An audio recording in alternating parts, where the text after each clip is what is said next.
Hello दोस्तों, जुलाई 1947 की बात है। अमेरिका में यूएफओ का बहुत क्रेज चल रहा था। छोटे बड़े शहरों से खबरें आ रही थी कि लोगों ने आसमान में कुछ फ्लाइंग सॉसर्स को उड़ते देखा है, यानी यूएफओस को देखा है। इस क्रेज की शुरुआत एक महीने पहले 24 जून को शुरू हुई थी, जब प्राइवेट पायलट केनेथ आर्नोल्ड ने आसमान में 9 चमकीले यूएफओस को देखा था सियाटल शहर के पहाड़ियों के पास। उन्होंने कहा कि ये बड़ी तेज उड़ रहे थे, उनकी स्पीड करीबन 2000 किलोमीटर पर आवर तक की थी। Reports that strange flying discs have been whizzing at 1200 miles an hour over the western United States. इस हादसे के 2 हफ्तों के अंदर अंदर अमेरिका के कोने कोने से खबरें आना चालू हो चुकी थी कि लोगों ने आसमान में कुछ यूएफओस को देखा। मीडिया में भी इसकी बहुत चर्चा होने लग गई थी। आप इस मैप में देख ही सकते हैं कि किन किन जगहों पर यूएफओ साइटिंग्स देखने को मिली है। मीडिया ने इसे एटॉमिक साइट से लिंक करना चालू कर दिया और कहा कि देखो, इन 3 जगहों पर सबसे ज्यादा यूएफओ साइटिंग्स दिख रही है। इस सब हल्ले के बीच में न्यू मैक्सिको स्टेट से एक आदमी था, मैक्स ब्राजील नाम से। उसे याद आता है कि उसे 3 हफ्ते पहले अपने खेत में एक अजीब सा मलबा पड़ा हुआ दिखा था। टिन फॉइल, रबर और एक पतली सी वुडन बीम। उसे समझ नहीं आया कि वो क्या है। उसे लगा कि कहीं इस सब का वो यूएफओ वाले के केस से रिलेशन तो नहीं, इसलिए वो उस मलबे को उठा रोजवेल शरीफ के पास लेके आ गया। उसे अटेंशन पड़ी एक आर्मी ऑफिसर की, कर्नल विलियम प्लैंकर्ड, जो कि कमांडिंग ऑफिसर थे रोजवेल आर्मी एयरफील्ड के। अब अगले ही दिन रोजवेल आर्मी एक स्टेटमेंट रिलीज करती है, कहते हुए कि हमें जो अभी मलबा मिला था वो असल में एक वेदर बलून का मलबा था। 509th Bomb Group of the 8th Air Force, Roswell Army Airfield was fortunate enough to gain possession of a disc. Proof के तौर पे मेजर मार्शल ने एक इमेज रिलीज की जाती है, जहाँ पे वो उस वेदर बलून के पीछे के साथ दिखाई देते हैं। के बाद ही खबर ठंडी पड़ जाती है। न्यूज वालों को लगता है कि ये यूएफओ नहीं बल्कि एक वेदर बलून ही था और जनता में भी इसका इंटरेस्ट बहुत कम हो। लेकिन कई साल बाद 1970s में फिर से रूमर फैलना चालू हो जाते हैं कि लोगों ने न्यू मैक्सिको डेजर्ट के ऊपर एक एलियन क्राफ्ट को उड़ते हुए देखा है। अफवाह में कहा जाता है कि उस यूएफओ पर एक बिजली गड़ी और वो सीधा जाके क्रैश हो गया और उसके अंदर के सारे एलियंस मारे गए। 1980 में मेजर मार्शल एक किताब लिखते हैं द रॉसवेल इंसिडेंट के नाम से।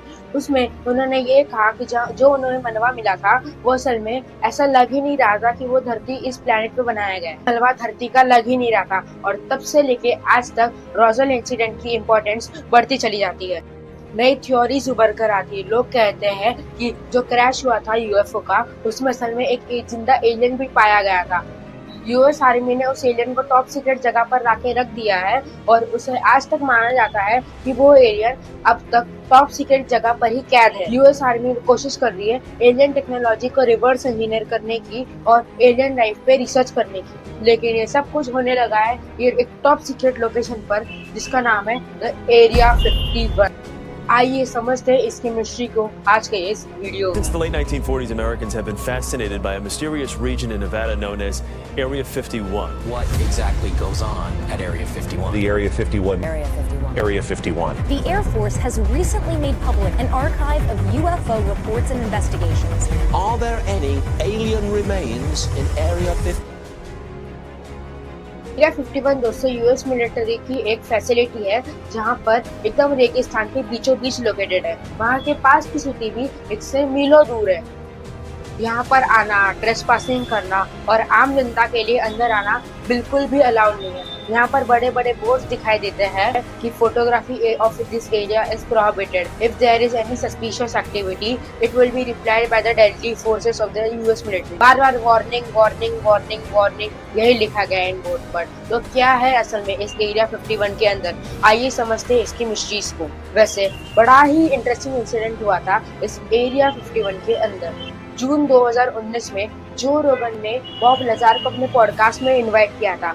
जो रोगन को नहीं जानते अगर आप, तो वो एक बड़े फेमस पॉडकास्टर है यूएस के।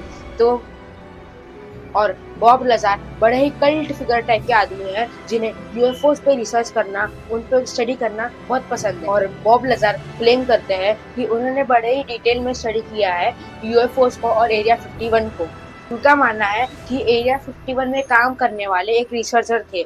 उनका काम था एलियन टेक्नोलॉजी को स्टडी करना और उस एलियन टेक्नोलॉजी को रिवर्स इंजीनियर करना और अपनी दुनिया को बेहतर बनाना। This project was to back engineer the alien craft. I went in through the hangar door, and in the hangar door was the disc, the flying saucer that I इस worked on. Podcast को सुनकर मैटी Robert जो एक college student है वो बड़े inspired feel करने लग गए। उसने कहा कि क्या छुपा रही है हमारी सरकार। देखो, हम भी जानने की कोशिश करते हैं, अगर हम एक एक करके जानने की कोशिश करेंगे तो हमारी सरकार हमारा मुंह बंद करा देगी। पर क्या हो अगर हम एक साथ सब लोग जानने की कोशिश करेंगे, एरिया 51 में धावा बोल देंगे। इससे हमें ये भी पता चल जाएगा कि एरिया 51 में असल में है भी क्या। इन्होंने एक फेसबुक इवेंट बनाया जिसका नाम था storm the area 51, they can stop all of us. Event में ये लिखा था कि हम सब एक साथ मिलेंगे एरिया 51 में रात के 3 बजे 20 सितंबर 2019 को। साथ मिलकर कोऑर्डिनेट करते हैं कि कैसे घुसा जाए इस सीक्रेट फैसिलिटी में। ये फेसबुक इवेंट एक जोक इवेंट था, मजाक में बनाया गया था। इसमें कुछ अजीबोगरीब चीजें भी लिखी गई थी, जैसे कि हम सब नारुतो के जैसे भागेंगे। अगर यूएस मिलिट्री हम पे फायर करने की कोशिश करेंगे तो हम सब नारुतो की भागकर उस गोलियों को डॉज कर लेंगे। आप इस वीडियो में देख ही सकते हैं। नारुतो को अगर आप नहीं जानते तो बड़ी शर्म की बात है। वैसे नारुतो एक जापानीज मांगा सीरीज है जिसका मेन कैरेक्टर इसी तरीके से भागता है। ये पढ़कर तो किसी को भी पता चल जाएगा कि ये असल में ये फेसबुक इवेंट एक जोक इवेंट था या प्रैंक इवेंट था। पर लोगों ने भी इस इवेंट को एकदम सीरियसली लेना चालू कर दिया था। लेकिन अगस्त के एंड तक 2 मिलियन लोगों ने अपने अटेंडेंस को कंफर्म कर दिया कि वो इस इवेंट में आने वाले हैं, एरिया 51 में घुसेंगे। जब मैटी रॉबर्ट ने इसे देखा कि 2 मिलियन लोगों ने अपनी अटेंडेंस कंफर्म कर दी है, तब वो बड़े ही डर गए थे। As a joke on Facebook now has reached millions of people and it's turning into an alien enthusiast festival. And I just created a joke while I was playing video games, man, and it's taken off to this like absolutely wild monster. The FBI agents that showed up, they showed up at 10 a.m. So because I was kind of scared at this point. उसने कहा कि hello US government, ये एक मजाक था, मेरा कोई असल में इंटेंशन ही नहीं था एरिया 51 के अंदर घुसने का। ये इवेंट मैंने मजाक में बनाया और थोड़ी अटेंशन भी मिल जाएगी, पर असल में जो भी इस एरिया 51 के अंदर घुसेगा इसमें तो मेरी कोई रिस्पॉन्सिबिलिटी है ही नहीं। मैं अपने हाथ खड़े कर रहा हूँ। अब जो 2 मिलियन लोगों ने इंटरेस्ट जताया था एरिया 51 पे आने का, वहाँ पे आना इतना आसान भी नहीं है, क्योंकि मैंने आपको बताया ही होगा कि ये एरिया 51 डेजर्ट के एकदम बीचों बीच है, दूर दूर तक कुछ नहीं है। लेकिन इस एरिया 51 तक एक 250 किलोमीटर लंबा एक हाईवे यहाँ पर गुजरता है, पर यहाँ हाईवे पे एक भी पेट्रोल पंप या गैस पंप है ही नहीं। दिन में समर्स के टाइम पे यहाँ पर टेम्परेचर 40 डिग्री तक चले जाता है।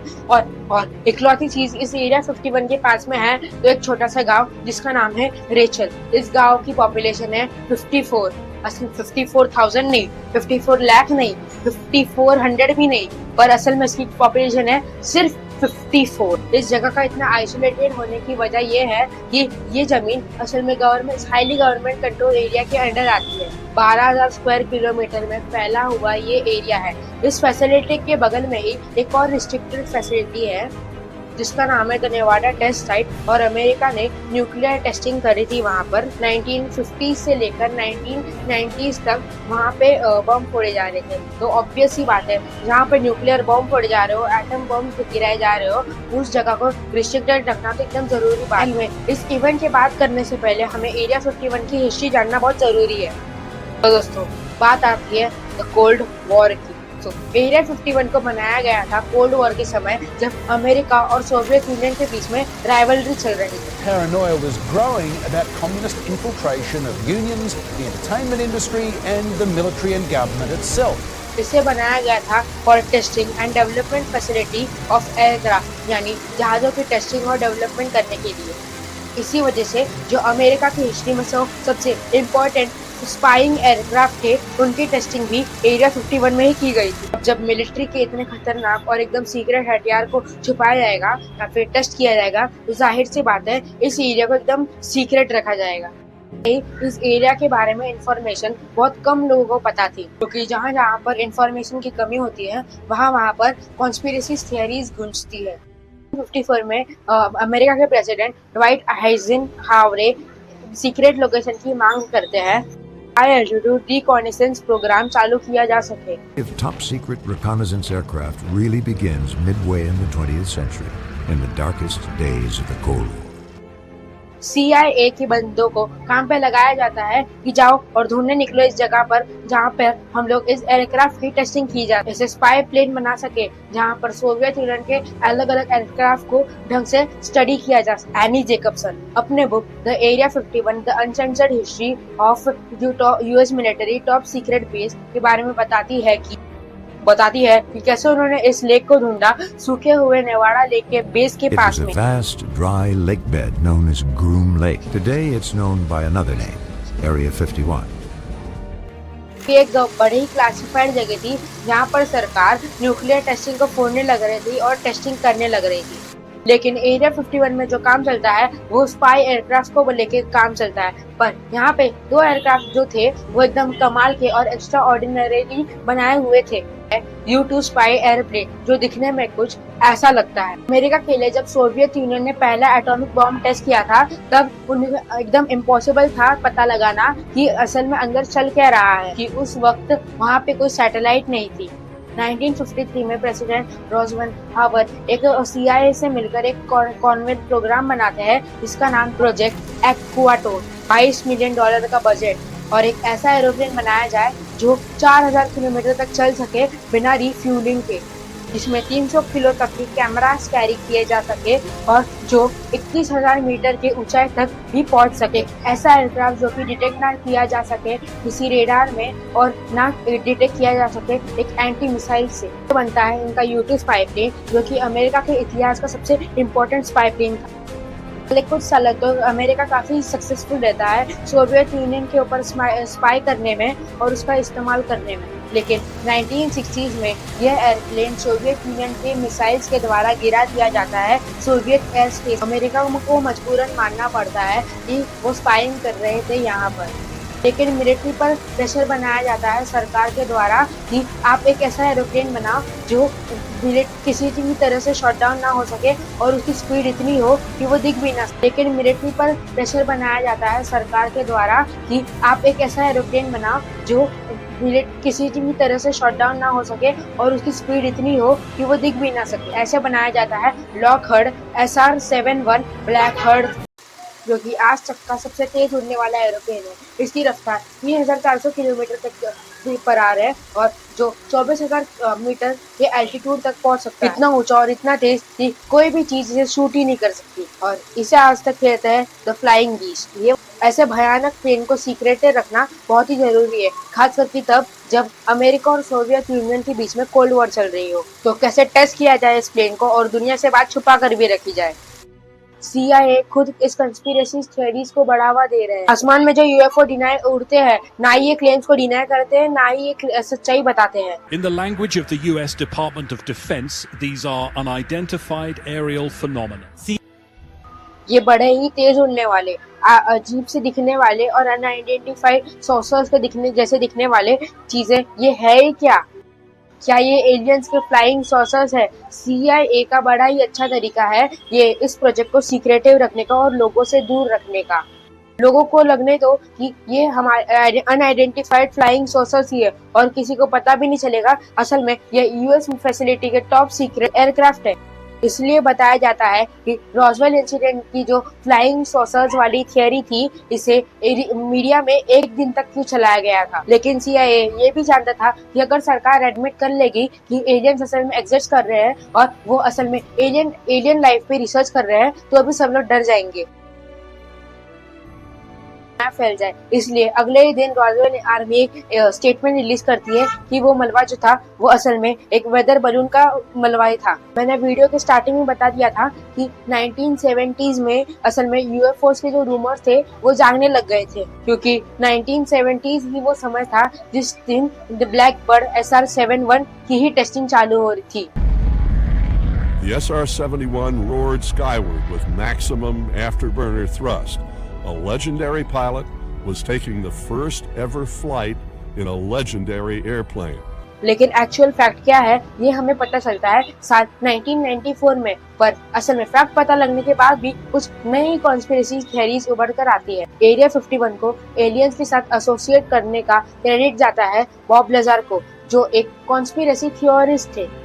इन्होंने असल में 1989 में क्लेम किया कि वो असल में एरिया 51 के बेस सेक्टर 4 में यानी एरिया 51 के बेस S4 में काम कर रहे हैं। इनका क्लेम था कि वो असल में एक एलियन स्पेसक्राफ्ट में काम कर रहे हैं जो उन्होंने गवर्नमेंट से कॉन्ट्रैक्ट लेके बनाया है। लेकिन आज के दिन काफी क्रेडिबल न्यूट्रल एक्सपर्ट्स मानते हैं कि वो बहुत चीजें अपने मन से बनाकर बोल रहे हैं। अच्छा, इनके वजह से जो इवेंट बनने जा रहा था 2 मिलियन लोग जहाँ पे पार्टिसिपेट करने वाले थे, उसका क्या हुआ आइए अभी उसको जानते हैं। पर लोग बोल रहे थे कि उस जगह पर 2 मिलियन के करीब लोग आने वाले हैं, पर असल में यूएस मिलिट्री को लगा क्योंकि ये एरिया 51 इतना आइसोलेटेड जगह पे बना है, डेजर्ट के बीचों बीच, यहाँ पर आना ऑलमोस्ट इम्पॉसिबल है। इसलिए करीबन 30,000 लोग आ सकते हैं, ना उससे ज्यादा। एरिया 51 का ये इवेंट असल में एक म्यूजिक पार्टी इवेंट की तरह बन चुका था जिसकी थीम थी एलियंस।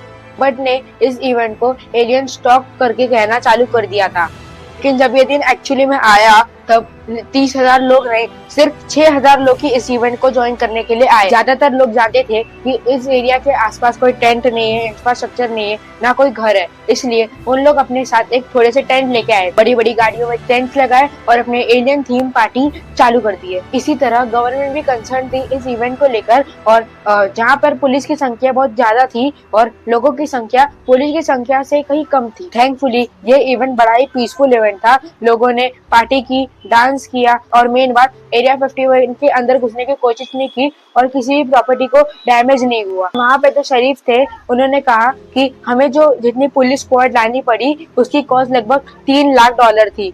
अच्छा, अगर हम अब हमारे रॉसवेल इंसिडेंट के पास आए तो असल में उसकी एक्सप्लेनेशन क्या, जब मिलिट्री ने कहा कि वो असल में एक वेदर बलून का ही पार्ट था।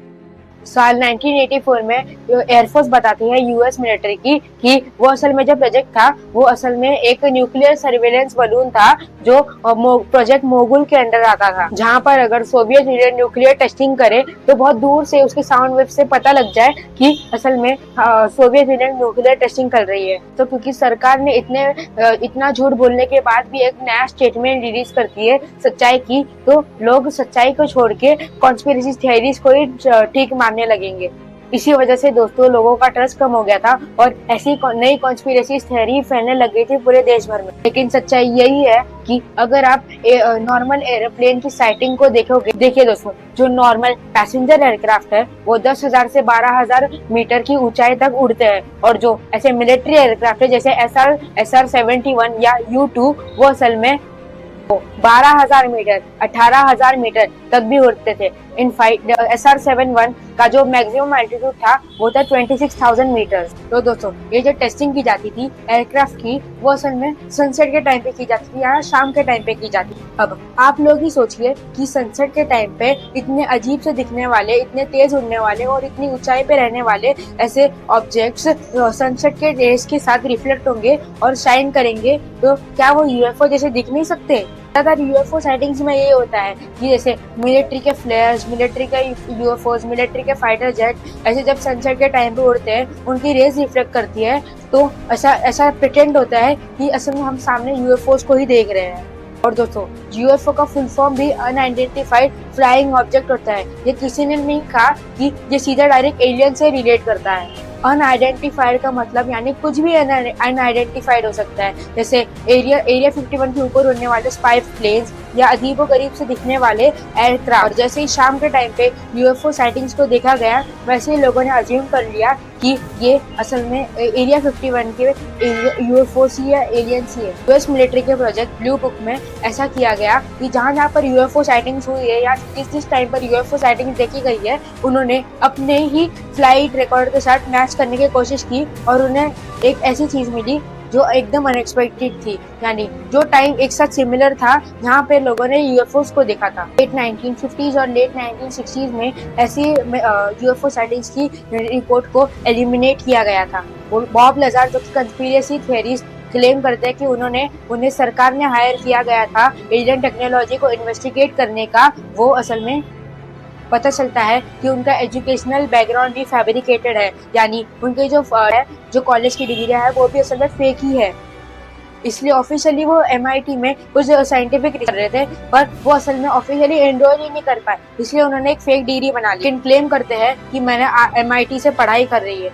बॉब लजार्ड ने क्लेम किया कि जो एलियन स्पेसक्राफ्ट को एलिमेंट 115 से पावर अप दिया जाता था, जिसकी मदद से वो एलियन स्पेसक्राफ्ट खुद की ग्रेविटी भी क्रिएट कर सकता था। Element 115 is a super heavy element, but it's a unique element. When it's exposed to radiation, it produces its own gravitational field, its own anti-gravitational field, and it's what's used to lift and propel the craft and create distortions around it. साल 2013 में खुद CIA expose कर देती है कि जो mysteries थी area 51 की और क्या क्या हुआ था एरिया 51 के वो कुछ साल पहले, उस चीज़ों को वो आराम से डिक्लासिफाइड कर देती है under the freedom of information act, जो कि काफ़ी सिमिलर है RTI के से।